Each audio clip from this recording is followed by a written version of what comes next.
Souvent, on se dit qu'il faut être le premier pour réussir dans un domaine. C'est pas tout à fait vrai parce que déjà être le premier c'est très compliqué puisque du coup c'est à toi de créer le chemin et surtout dans la vie le coup de là on l'a pas. On nous le donne pas, il faut qu'on le crée nous-mêmes. Donc ça c'est assez compliqué. Par contre quand tu es le dernier, le chemin est déjà balisé. Oh my God. When the East is in the house. Oh my God. When the East is in the house. Oh my God. Yo, hier je discutais avec une amie de la difficulté qu'on rencontre, les difficultés qu'on rencontre lorsqu'on veut se lancer, lorsqu'on veut faire quelque chose de nouveau. Et le problème c'est pas forcément ce qu'on rencontre, les obstacles que l'on rencontre, c'est surtout qu'on est la première personne peut-être de notre entourage proche à se lancer dans tel domaine. Ou les personnes que l'on connaît qui se sont lancées, eh bien on n'apprécie pas forcément leur façon de faire. Du coup, on n'a pas forcément envie de suivre leur sentier. Et je te prends un exemple pour bien comprendre. Imagine donc plusieurs centaines de personnes qui se suivent en file indienne dans la jungle. Tout repose sur les épaules de la première personne. C'est elle qui a le coutelas, c'est elle qui va créer le sentier. À partir de la 10e, tu auras un sentier. À partir de la 20e, tu auras une petite route de campagne. À partir de la 50e, tu auras une route nationale et ainsi de suite. Donc, en fonction de ta place dans cette file indienne, tu auras un chemin plus ou moins créé, plus ou moins établi. Et souvent, on se dit qu'il faut être le premier pour réussir dans un domaine. C'est pas tout à fait vrai parce que déjà être le premier c'est très compliqué puisque du coup c'est à toi de créer le chemin et surtout dans la vie le coup de là on l'a pas. On nous le donne pas, il faut qu'on le crée nous-mêmes. Donc ça c'est assez compliqué. Par contre quand tu es le dernier, le chemin est déjà balisé. Ce qui va faire la différence, c'est pas forcément ton produit. Ce qui va faire la différence c'est toi.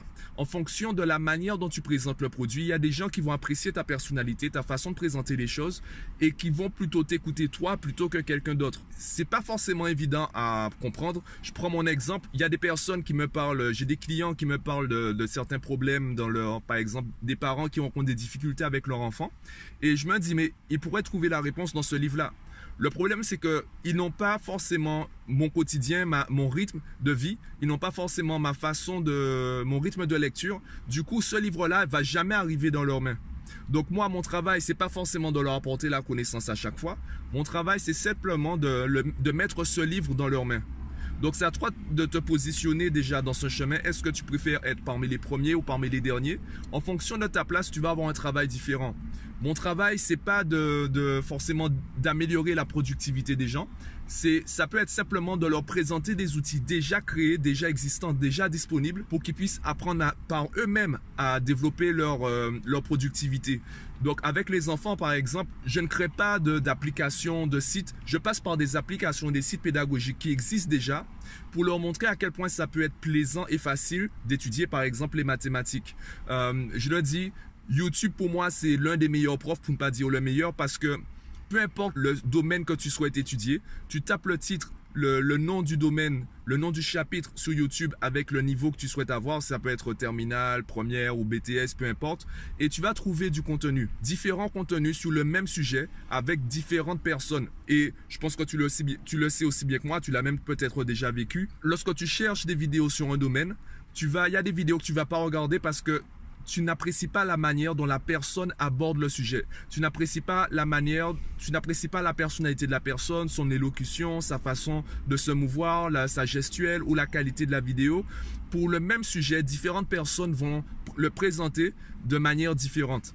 Donc c'est pareil aussi pour toi. En fonction de ce que tu vas proposer, il y a des gens qui vont être intéressés ou non. Et ça rejoint un peu l'une des questions qu'on pose en entretien d'embauche, c'est pourquoi je vais te choisir toi?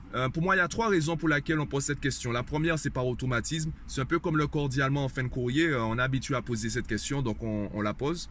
La deuxième raison, c'est que le recruteur est plus psychologue. Donc, il ne va pas étudier les mots que tu emploies, il va étudier ta gestuelle. Ce qu'il veut voir, c'est comment tu réponds, pas forcément ta réponse. Ta réponse, à la limite, il s'en fout.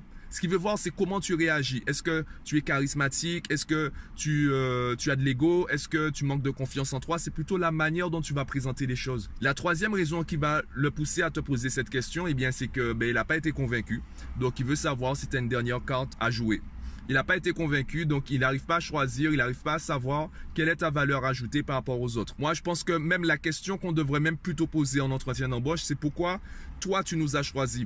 Qu'est-ce qui fait que si tu as plusieurs entreprises qui te contactent, pourquoi toi, tu veux travailler avec nous? À partir de là, en fonction de ta réponse, c'est là où on étudie vraiment les arguments. Là, on saura si tu es là simplement pour l'argent et tu veux juste bosser, ou si tu as vraiment une volonté de progresser, de faire l'entreprise progresser. Moi, je trouve cette question plus adaptée. Après, chacun est libre de faire ce qu'il veut. Et pour revenir au sujet de départ, le plus compliqué, c'est d'être le premier. Donc, entoure-toi de personnes qui ont plus ou moins fait ce que tu as fait, et surtout qui vibrent de la même façon que toi. Prends du plaisir à écouter ce qu'elles disent. Ne subis pas tes mentors. Il y a forcément quelqu'un dans le monde qui parle de ce que tu veux entendre, qui donne les conseils dont tu as besoin et de la manière dont tu souhaites les entendre. Donc, arrête de te limiter. Internet est assez grand pour ça. Même pour revenir sur YouTube, puisque je suis moi-même présent sur YouTube, YouTube est assez large pour ça. Donc, cherche du contenu, cherche la vibration que tu recherches dans la vie et sur le plan professionnel. Bon, je te laisse profiter de ta journée. Dis-moi ce que tu en penses en commentaire. Moi, je te dis à bientôt.